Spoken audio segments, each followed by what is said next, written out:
ছোট বোন আবদার করেছিল গরুর নেহারি খাবে, তাই তো আব্বু বাজার থেকে অনেকগুলো পায়া ও নলি কিনে নিয়ে এসেছে। আসসালামু আলাইকুম। কেটে পরিষ্কার করার জন্য আমার বোন এগুলোকে একটি শ্রেণীর ভেতর ঢেলে নিয়েছে। ঢালার পর একে একে সবগুলো নলি থেকেই ও চামড়াগুলো খুব সহজে আলাদা করে নিয়েছে। আমি বসে বসে চামড়া ছাড়ানো দেখছিলাম। বেশ সময় সাপেক্ষ ব্যাপার, কিন্তু ভালো কিছু খাওয়ার জন্য একটু কষ্ট তো করতেই হবে, তাই না? চামড়া ছাড়ানো শেষে এগুলো সিদ্ধ করার জন্য বড় একটি পাতিলে করে চুলার উপর বসিয়ে দিয়েছে। যখন কিছুটা সিদ্ধ হয়ে গেছে তখন নামিয়ে নিয়েছে।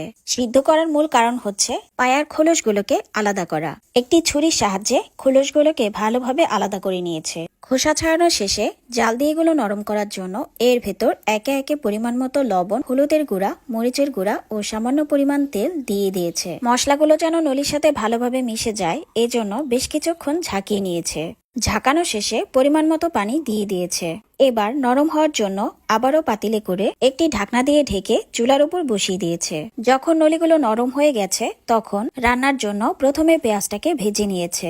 একে একে সবগুলো মশলা দিয়ে ভালোভাবে কষিয়ে রান্না করে নিয়েছে। যেহেতু রুটির সাথে খাওয়া হবে তাই একটু ঝোলঝোল থাকা অবস্থায় নামিয়ে নিয়েছে। এটা আমার ভীষণ পছন্দের একটি খাবার, আর মাটির চুলায় রান্না হলে তো কোনো কথাই নেই। আপনাদের কার কাছে এটি কেমন লাগে অবশ্যই কমেন্ট করে জানাবেন। ধন্যবাদ সবাইকে।